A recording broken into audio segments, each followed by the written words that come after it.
Se upo mo mai le fionga le tu le ta au. Le amole tu sia IOSUA lo da wiva. Lo no fai upo sumal tolu. I lo sumal fai tau. O nei whanguaina fo ina mātou tu fia sa fau. Whaota foi ua māsai o mātou nei ofu foi mo mātou se vai ua pala. Ina ua matua mamau lava le ala. No tango leo i tangata i lātou mea e ai. Aua lātou le fisiri atu i le afionga i ova. O na whaia le i o sua le maa vaenga ma i lātou. Na whaia fo e ia le whiangainga. Ba i lātou e o lai i lātou. O tautou fo i li sili o le whaapotonga i ate i lātou. Mo vai atu aso e tolu. Talo na lātou whaia le whiangainga. Ma i lātou. O na lātou whaalongo i lea. O lātou whelanta i mai lātou. Ma nofo tua oi mai lātou. O no atu leo le whanau ngā Israelu. Ma o atu ia lātou ai le aso tolu. O lātou ai ia o ki peona, ma kawhira, ma perota, ma kiriata ia rima. O le whasia i lātou e le whanau ngā Israelu. O wana tautoa ia te i lātou ali sili o le whapotopotonga. Ia iova le atua o Israelu. O na mui leo le whapotopotonga umba ia li sili. A ua whai atu ali sili uma i le whapotopotonga uma. O mātou tautoa ia te i lātou ia iova le atua o Israelu. O le mea lea e le mawhai ai o na tātou tango fia i lātou. O le mea le nei tātou te whaia ia te i lātou. Tātou te whaola ia te i lātou. Ne i lunga ia te i tātou le toa sā. Ona o le tautonga na tātou tautoa ia te i lātou. O whai atu fo ia li sili ia te i lātou. Iola i lātou. E pei o na whai atu o li sili ia te i lātou. A ia whai i lātou. Mai whai whawhie. Mai tu vai mo le whaapoto putonga uma. O na wala au leo IOSUA ia te i lātou. Mana whai atu ia te i lātou. Ua whape atu. Sa ele mea ua utou whaole. Ole mai ai ia te i mātou. Ua whape mai. E matua mau lava i mātou ma outou.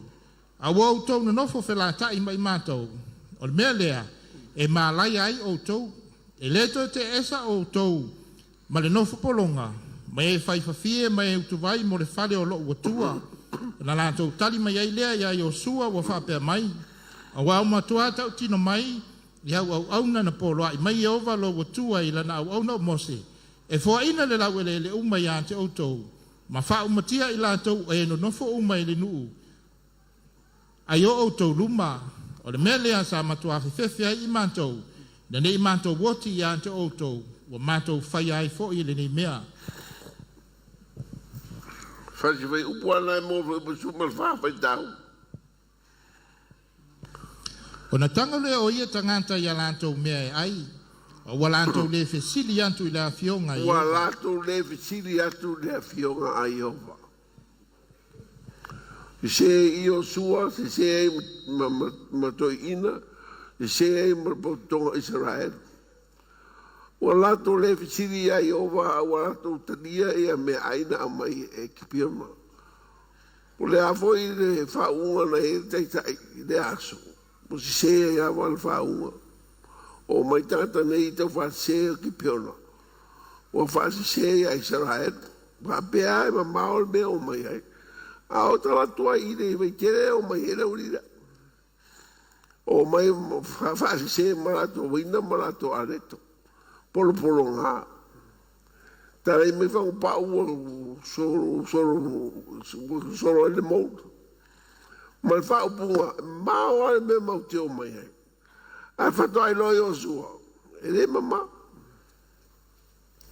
O le walia no nofo arata mai. Mai lo IOSUA. E le mwhaitatu e whese mea e ua umara tau tonga. O mana osi tatu whenga inga malvanga lea. A tatu whao o nei e se sala. E ti ngā ina tātou le se mala. E whaasanga mai le atua ia tātou. Ana wa umara tatu i o e ai. O le mele awa. O nei pai o tau lima i tangata ia. Mai loa so wale lei. Nā o tau le a whaina. A la vea o tau mapolonga ia Israelu tau sanga i tele. La vea o tau mautu vai o nei o le whare o le tua. Whaifawhie tonu malo le atua. Tangata la ki peona. O le au whaifawhie lea Israelu ma le au tuwaire o Israelu.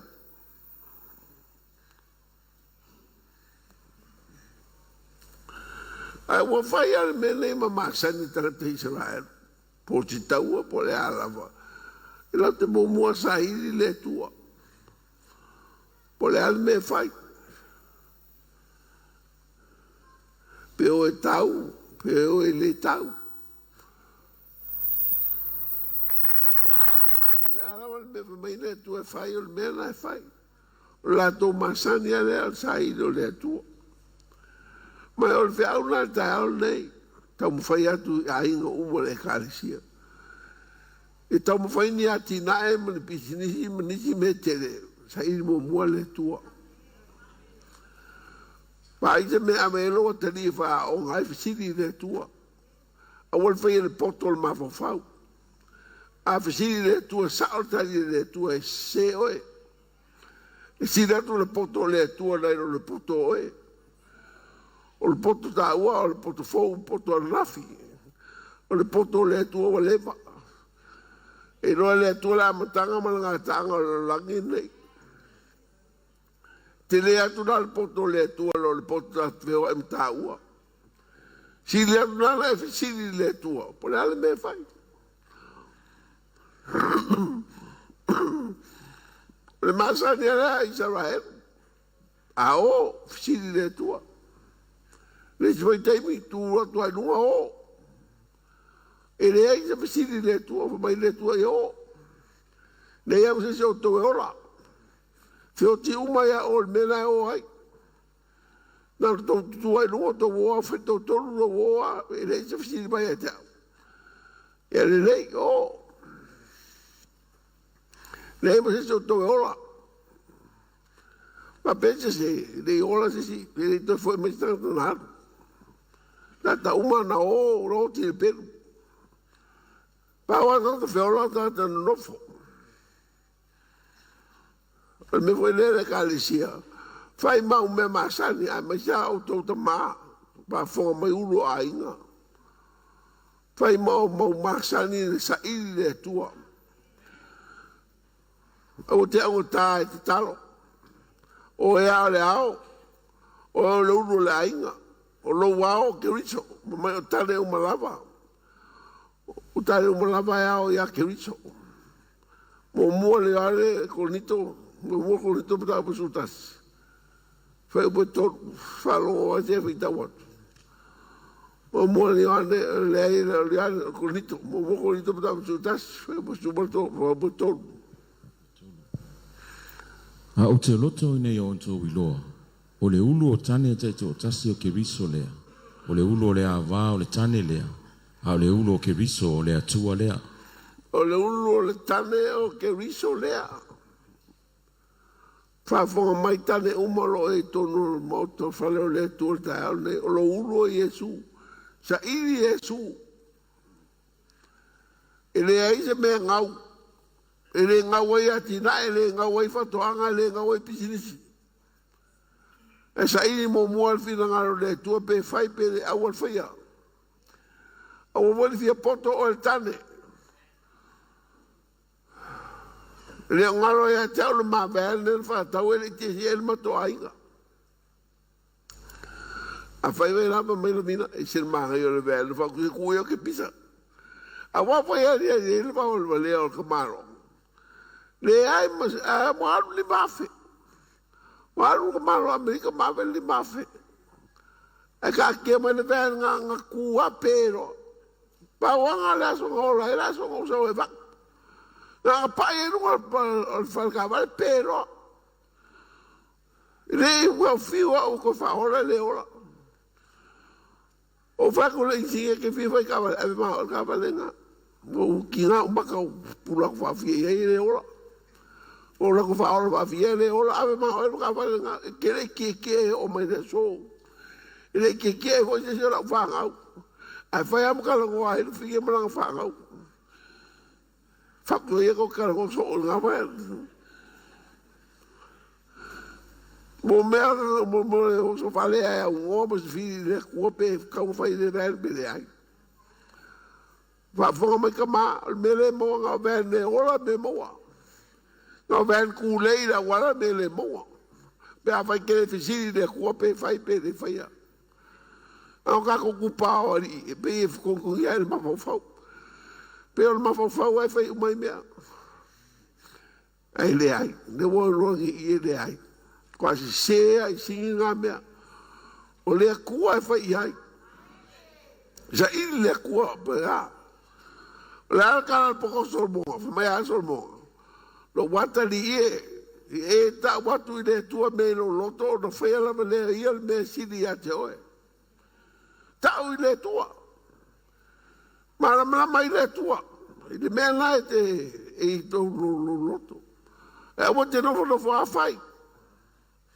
Ai fai le tua fa mai o no wale fe siri e tai tai Israel le tua ia le fa vale ki pero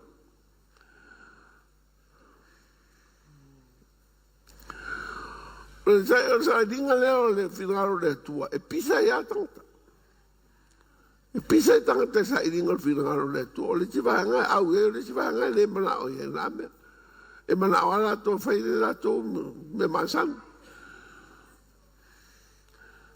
o te mira sauri e sa e tau tawa. Bala aulo yuta sa yuta la tupu ai o se fatu. Au na apo le tupu i Israel. Bala aulo ya apo ya se fatu e sau. Sau la te tolu tau tawa. Ya falo la tari apo tau puelua. Tau super tol, tau super tau lima o no fitu valu. Ona whapotupoto ai lea le tupo Israelu o lau profeta e tō whāsela o tangata. Ma ua whai atu i ante i lantou. Pe mātou te o ea i kiri i rā mona kiriata, rā mota kiriata e tau waile tau pe aua. Ona lantou whai mai lea, ma liwa e ia. A wai tu wina mai ai e lea tua i le aso, i le a ao le tupu. Ona whai atu leo Iosafatu, e lo i nei ea ma se profeta Iova. Ina ia tātou whisiri atu i ante. Whāte rau perfeka ia, whamai ia se whaku. E reo e se perfeka i owa, ko whāte rau ngāri kua ko kere oku. Nesis. Rau kāri rau ringa mo sira ku ia ia se whaku. Pei kau. Ona whai mai leo le tupo Israelu ia Iosafatu. Ua toe le tasitangata o me kaio, le ata li leo i mila. Tātou te whisiri atu ai ia Iova. A o te ino i ante ia. A wana te lewa malo mai a te au i mele lei. A o mea le anga e lea unoa. Mai ko kasi al perfeka lea o keika i ai. Nga le perfeka lea. E le sawa nga meka o mai a kia. O le kari o wilmina i le kapusi. O keika ke le dira. O me foi lea wala au di ai le dira fast food perfeka. Pangal fast food lea o vanga lea i mai a kia.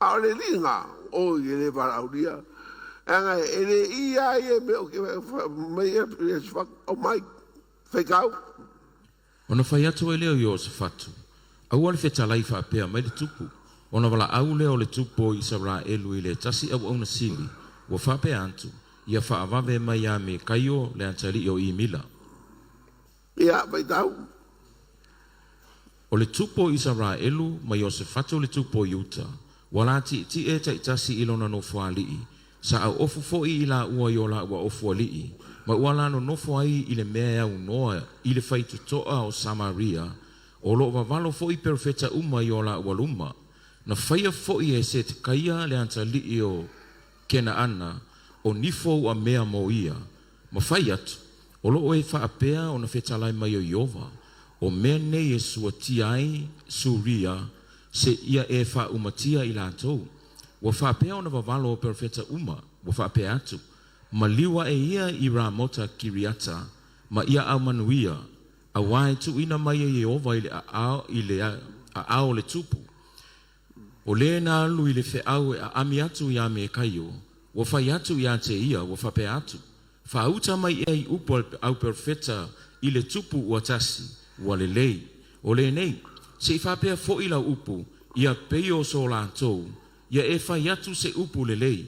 On whai mai leo me kaio, o loo soifua Iova, o le mea fe talai mai ai loo atua, o le mea lea o te whai atu ai. Wa sau foi o ia i le tupu, o na whai atu lea o le tupu i ate ia, me kai ioi, ma tau te o atu ea i rā mota ki li ata i le taua, pe aua, o na whai mai le o ia, i nā maliwa e ia o tau, ma ia manuia, e tuina mai foi i la tau i o tau lima, o na whai atu lea o le tupu i ate ia, pe foi whaafia ea o na o matua whai atu i ate oe, ia e tauto mai, auani e whai mai i ate au se mea tasi, tau lava o le upu moni i le suwafo Iova, o na whai mai le o ia, na oilo atu ia Israelu uma, wa whaata ape ina i maunga, e pei o maa moi wale iso lantou leo leo, o na whetalai mai Ro le tau ale la o e tau, wha mai ro ta maro, wo wai ko ka ape Israelu runga le maunga, unga whe inga. E whe inga Israelu, ka wale a o perfeka o mai e whate lau, o perfeka o mai ai, e maro Israelu. Ai sau ka maro le ko kasi, whai ai, ngo wai al whe ingo au ka o Israelu runga le maunga. Mea ngā whakore ko maro, mea ngā whakore kere mga o kere fia au i al perfeka le anga e pepero. E le no lawa ka sao ka maro. Lawa perfeka sao ka maro. O ke wa aile au kawa Israelu whai inga. Sua mea o raka ka e nunga le maua. Whai kau. O na whetalai mai leo Iova, o i la tauna, wa le aisa o la tawali. Ia la tau ta itasi ma toi fo iatu i lona whale ma le file mu. O na whai atu leo le tupo Israelu ia Iosifatu. Na ou le whai atu ea i ante oe, na te le wawalo mai ante au se mele lei, na o mele anga. Wa toi fo i mai me kaio o le nei. I nā wha fonga mai e le fionga Iova. Na o ilo atu ia Iova, o lo ti e lona NOFOAIGA. Sa tu tu fo i au uma le langi i luma o lona i tu tau matau, ma lona i tu tau anga vale. Wa whetale atu fo i Iova, po ai ea na te wha ole ia a apo le tupo Israelu, ina ia alu wae o ia ma oti i rā mota kiriata. On whai maile o le tasi e whapea, ai whai maile isi e whapea, on alu ane ai leo o le tasi anganga, ma tū mai luma o Iova wa whai mai, o te wha ole ia te ia, wa whetala i atu, i Iova ia te ia, ni a ea, on whai maile o ia, o te alu atu, ma o whai ma nganga pepelo, i nguto ana perfeta uma. Ia wai wharonga, whaate lau perfeka pepero. Le o pepero uma ia na pota. E malo, a leo wa mai le tua, e hoti. O le aso a le hoti e tupo Israel. Pepero uma nguto perfeta, wa mai usau le anganga al pepero. O pepero ia a apo, e te malo. Al reverse na al meo o SAILI o finangaro le tua. Veno vai atu o SAILI o finangaro le tua, ele se me vai ngofie. O le stangata e manao ia. Au stangata le manao ia. E me le manao ia le manao ai stangata fe me manao ai. E o fe me manao ai le tua. Tingan vai atu le tua. O le o. To te le malo, to te feina. Aleava pero perfeito tá se deu pero mais perfeito fácil lá ako malo ko malo la lei uma lufotas Ona whai mai le o ia, o te alu atu, ma o whai ma nganga pepelo i ngutu ana perfeta. Ona whetalai atu le o Iova, e te wha ole i ante ia, e te maa loa i foi. Ina aluia, ma e whapea ona whai. Ia. E te wha ole ia te ia, ma e manu maroa ia te ia. O le aso ale na oti e ia apo. Whana i tangata apo e le u, e le ilofo, pe me alu e le u. So ona whana, a lato ale u su e le whatu apo. Tu e le u. Na oti e apo le aso lea. Al me le anga na whai apo. E te ui se whatu i tupu, ai te skaisia. O tala e te no ofu tupu ai peo i e te fita. E lafi no ofu fita. Ai te ura na stamo o se whatu o i tupu. O whio ki uma fika ngo i se whatu. Ana la ele angelu le tua hi o mia te fatu. O ai fita fia marosi poto tau e alu ia te fatu. E faccio te fatu. Ona la ele tua ia. Fa mai te fita so se pe era o tupu lea.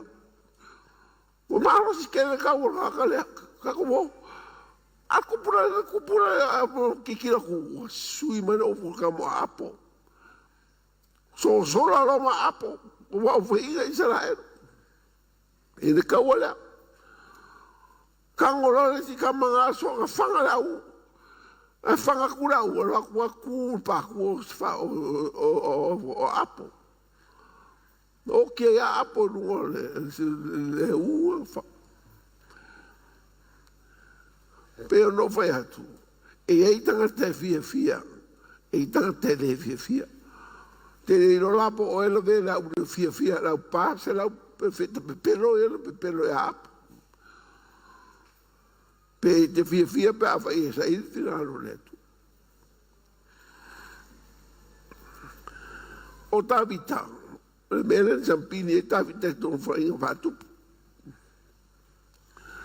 Sau tabita wa ave fatanga tawaina e fanau ave mala tai torua. Ve tangisi au tau e oro se lau. Ave mai tabita alo mai leto lau. A mai le fota se ili letua. Ma mai tabita e letua fai tau mai ava fa mo le mo Samuelu. Tapo tosu. Wa fai atu tabita ya viata le fai taulanga. Le atali o ai meleka. Na au mai ia tau le fota. O na watu ai le aviata o le fota ia tabita. O na fisili le o tabita ia. Ma to mo e fota la e mo ma e lua tu mena ma tu mema. Ya ma lo la e fa ngai le tabita i o le e fota. O na fisili le o tabita ia Yova. O fa pe atu. O te tuli loa ea i le na au. O te mau atu ea ia te ila tau. O na whetalai mai le o ia te ia. Tuli loa ia. Awa e te mau atu. Ma ngai ke karia fakura e kuloa. Mai karu kuri. Ma ngai ke. Nga visile wakari mai. O le tadia le tua le toa tadia lafi. E te visile toa le tadi mai anei. A e fe mai a tau o le tua e toa tadi le tau. Ke ropa ko ngā kua mo ngā kua wapena. Le kua o ngai e longa fonga kaukala mai. A fa ku ya kali mai. Ele vai ku va pe kali mai. Se va ngala va wa ye se au ta wa va pe le tu. O sai me pe nga. A ka mai ko ya o ke via kala wa ku ai se kai. Ko fa ka mai si di gavika.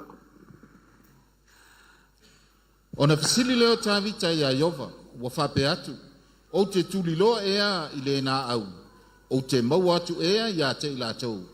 O na whetalai mai lea o ia ia te ia. Tuli loa ia. Awa e te mau atu ai lava. Mai e maua mai lava me uma.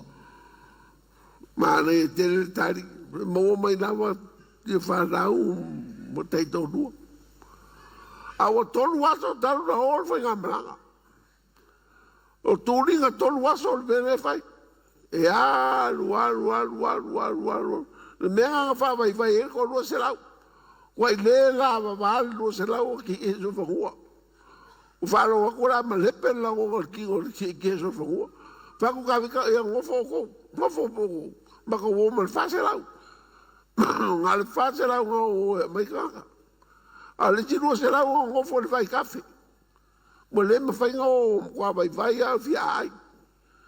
Me ka fika ko wo ko e per frase do se nga vai pe wo a fa ko ke fanga ko wo la ma ko wo a wa fo mai upo yo wo ko ke mo uma me uma le ngo fo ka fika ko le ai la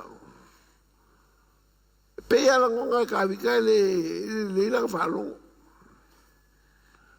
se ko a mai ro tu mina ma tu me ma si le ka fika i le tu e ale ko ke ma o ke sola ese para aile lo que avea o ile aile ma hand me over to that village me le ko yes they will hand you over. Rohunga e ave lo dinga. Ya solo pe sau. Nge trade oi. Mai e ka vika o ke solo pa ka yo e fika ya solo e ka vika male ai. Aka ulo solo malanga au kau. Ko luafe. So e ka vika male ska vika ai solo. A sao le lei anga le fesiri le kua. Wa afu ka vika ha solo. O le mea leo sa ino le kua, e council le kua, o le mea ngumera kasi le kaka Israelu, le kio amanguia ye kaka. Sa ino le kua. Aya o e ka hao le. Sa ino le fara kua. E sa ino mo mua le kua. O ke sa ino le fara kua. Sa ino le kua.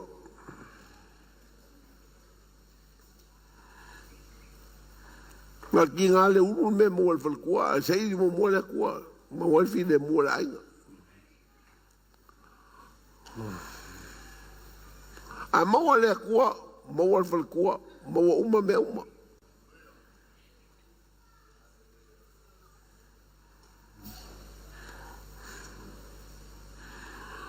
Me ne fa mai ka kuspa ia, o nga ko fa mai ka o walu fea.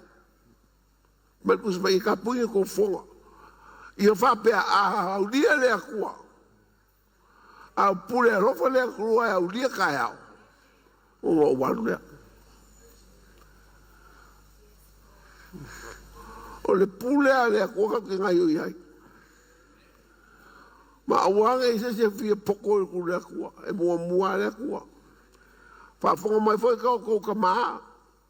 O ka maa uma e laro va inga lea kua. Awa ke fia poko. E siri aku poko le akua, fe siri le akua. A fai o whainga le o whenga ngā kuai. Kako whanga i ka iai. Se iri le akua mungu iai.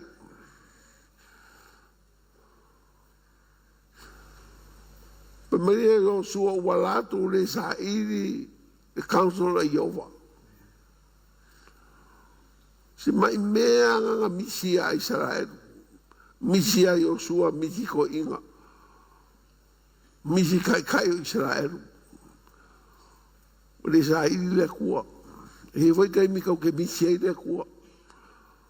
A mai tia kai mi foi e whaafose. Kai mi o le pisi. Kai mi o le popole. Kai mi o le kere o mea kupu ai. E misi ai le kua. E misi o le kua e o ka kere se misi o la misi ai. O ika kaka Israelu la ko kai o le sepe mafai. Fo mai IOSUA. O la ko me ko fai. O uma ka ko. O fora o ke pai se dimo se ya la ko. O kai pe ko pai e kaka ya. Kai minga pa uma me lang ya ka ko. O uma ka ko ya yo wa kaka ke. Le ko ye shoki. E yo pe pero ka ko la bolia. Ya la fai la bolia ma ave. Ma kau ku vai a Israel. Fai fafie a Israel. La ola polonga la olile ya kako. Ai cha o uma kau ko ai lumo le kua. Le ke ova marka ku so le tio yes pio yes, le tio no pio no. Na la me wa yo e o nga. Na me wa le ai o nga. Le ma fai ko su ia me o fai mo le kua.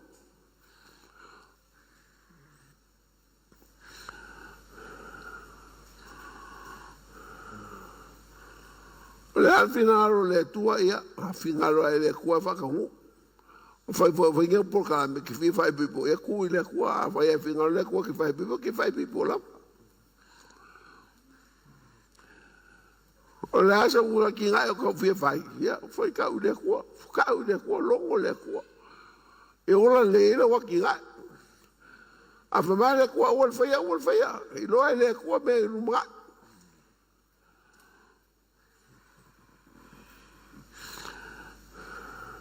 E o mea o pitingisi.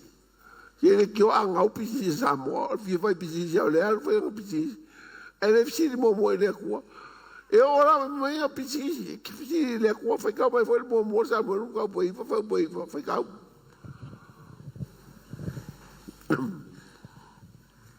Sa whapea I Israelu wana mua le upu, o le tangata e alu e fesili le atua. O maia ina tātou o le tangata wa ai, a wā o le profeta nei o na pō, e tā ua ia e ana mua o le tangata wa ai. O le profeta e ka wala o le profeta o pō e au kakai e ka o kakapa. Tata wa ai. Pisi la ai. Pe kau ka ko so a singi o le ro. Ai aku ya sa boru ma sa boru se mo a singi ro ka ma. La mo polo ka ma po fe e ka ai so. Ala mo a singi. This is all right. You are the son he's worried about. E que no a ve o kupu a Israel. O ko fo a lo kupu a Israel. Kupuero sauro. Angalo so asingi ro kama. Se o asingi mo fawili nga yo ponga. O asingi ala yo ponga. Asingi yo asingi ale kawela la kawela popo. A o MANUIA sa febe ia inga ya soya. E la ko asingi ma ba ku se uka fale ie. O le uka uro kipoki. O ipu. Ia o ka ponge, leo I kawale ku mai wafu. O whea mea ia ka o ka ponge. A o pisi aso ia nga whea mea I so fungua o ka mela o asingi. Ka ua kere ngā kai, a leiloa la asingi, e mkwai o ka so, mo wheme wo iai. O waka mai a me mafa. Pingi kai whawiri, ka umawhia mga o se whawiri. A nganga po, pe a mongi so whangua o i asingi e rahinga, o i wakere rahinga, whawiri ngā hinga. Whea mea e lako, whare ie ma, lako kipoki ma lako hipu. Nga ke ma whawhau I o ponge ia, o meleka o kwelkus whaia o pōlanga. O aso ngā. Le la wo episisi, wo episisi e fisi ngaka o le kua. Ka umai a keo e le pisisi a o ngā, ma pisisi le a o ngā. A fia whaira ngā pisisi fisi le kua, po le me whai, a wangi e whakaikai fua sesi. Le ai, o le me whai ngō fia mo le kopi. E le a o ngā ke a mo e kuri o le whai a o ngā. A o le kopi le me whai ngō fia, e le se mea o ngā e mo hai. O fisili e le kua mai a ke oe. Se pisisi ke alo fai. Amere. E o vai mo meo kawa. Ia whai kau mai le whai upu ngā Samuelu o mua. Whai upu rufu koru. O na fisili leo ta vita ia Iova o whapea. O te alu ea ma o fasi na Filistia. O na whetalai mai leo Iova ia ta vita. Alu ia. Ma e fasi na Filistia, ma e whaola I a kaila. E le va bea ngofo fuawa, anu e ka vika fia fasi Filistia. E le se ka vika fasi Filistia fo. Sa fesiri fia ka vika I le kua, o kero e fasi Filistia. Ma e, anu fasi maronga. E foi lá e meia o mokaua. E kere so ngā lui kaua. Ke fisiri mo mua ele kua ngai anu ele. Pe mga fisiri ka vika. Mai le lufu lua tupu nai e. O le tupu e lua me pe fitu. O na whai mai leo yo se fatu. E leo nei ea ma se profeta Iova. E nei a tātou fisiri atu I a te ia. Na o siri a Israel.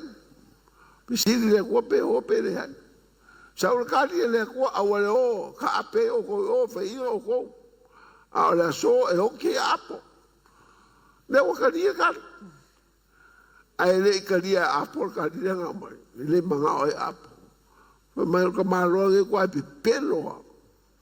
Ai lo lau ka sao perfecta. O va ir un mongo suru solo ka Israel. Woki apo. Lumo yo me era nga pepero. Isa nga ke pero a unha perfecta a unha apo. Wala so nge o ki apo ya nga o ki al ka wala. E va pelang cerca le ku. E o mo kawa. E le so nga o kawa e o a kawa o mo fiki le ku. Eu vou nem o mais. Vai ficar aí a roia com o vou caro o mais. Eu vou nem o mais. Agora mais que ele quer com a mais ave falmar, mais ave falmar. A mais momua vou só cair de rua. Por aí me vai. Be ave falmar be com fal. Me faz um esfro a mais ela qualquer que Pues como el TUPU Ona whai atu ai leo li tupu ia a SAILI. Ia e ave se mea alofa i lo lima. I le e alu se e o i le tangata o le tua ma whasiri atu ai ia i ova. Ia whape ane pe o te malo lo i le nei mai. Ua mai o le mai o whasiri de kua pe malo. Whawhkai kua ko au karo. Whawhkai kua mo karo mo o wae.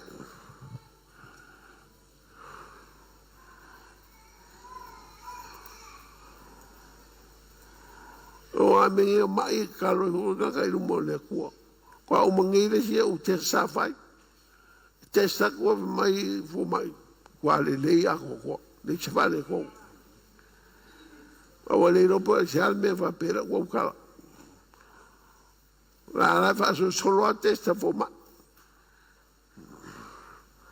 E ai kai mi voi fa kanga ele ko si me ka vive si me.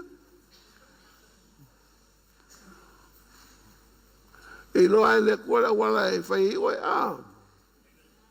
E lo ai le kua mama le le kua wala e ke va penganga e no fo le mai na lo mai le pise ke pio.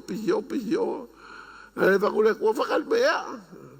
E arua la kua. E ala wala le kua ke fa kalmea ai. Ia o ka fifi o ia fa fkai le kua. Me siri ka ko firo e fifi ia ko le coronavirus Leanga le wao fale ai moe. Karo si e arwaro I whapea. Te sau Yesu ka kua ko whero ai mai Yesu ai kia I ko laulangi le kumau. Amen. Io e whafkai al maro whakanga ka ko e kalisi e whai ka ko fale. Ia ko anga e whai ka ko ngaluenga. Ia bihia le ri. Kalo whai angi sino mauskari ala lockdown. Uma lockdown lock up ya va bien a la sa ka lo ko ma ya sa mo le top pa sa mo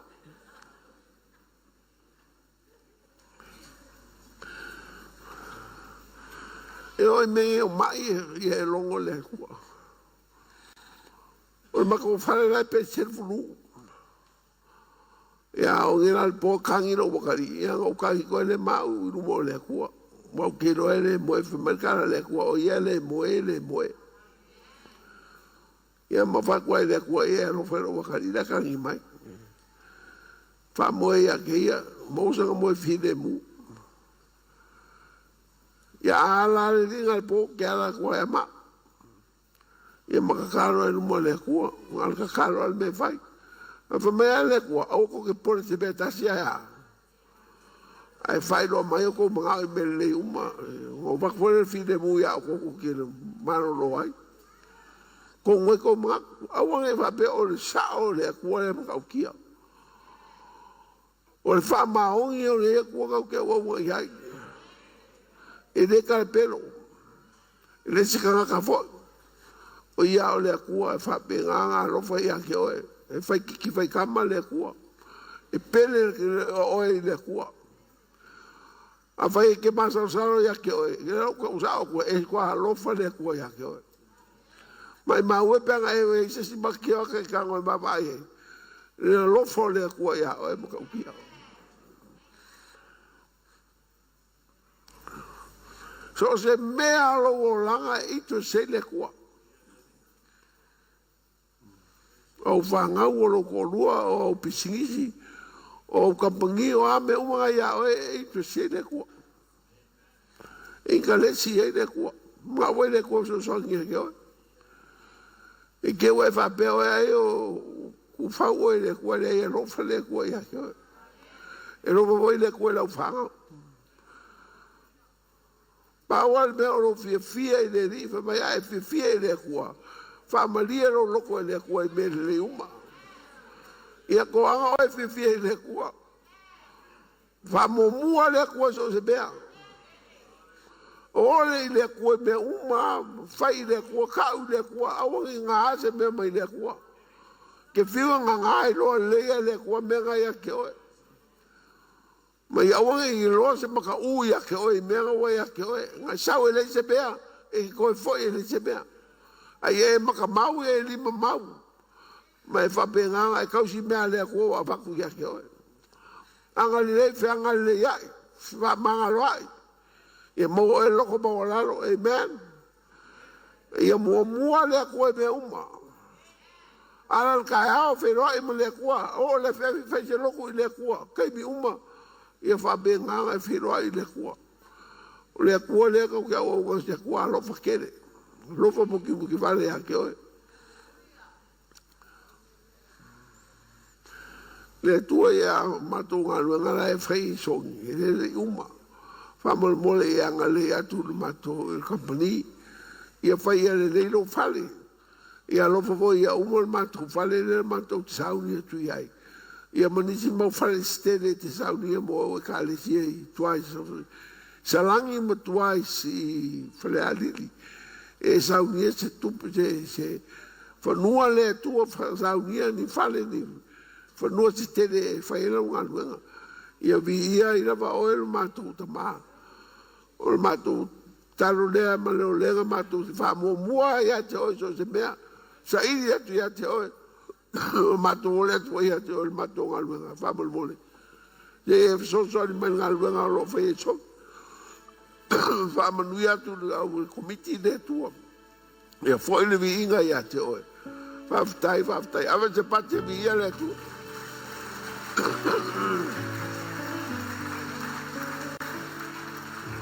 Tato tulai. O lo ye de ai. O tato ele trata la langi lei. Nana tato no for la langi ele o tato ni la langi. E chale me chale ai. Le tua ye anga lei famanuira o ekalisia. Pui o trata. O fe lava o ai la to trata o le li. Famanuira la fa na le asu. Ia pele matou ia te oe. Ia vi ia lo suafa man. Ia vela va oe me matou te nofo ai lea ngā tupulanga. I lea ngā tupulanga. Lo suafa i e sua matou o le tuai. And everybody say 1, 2, 3.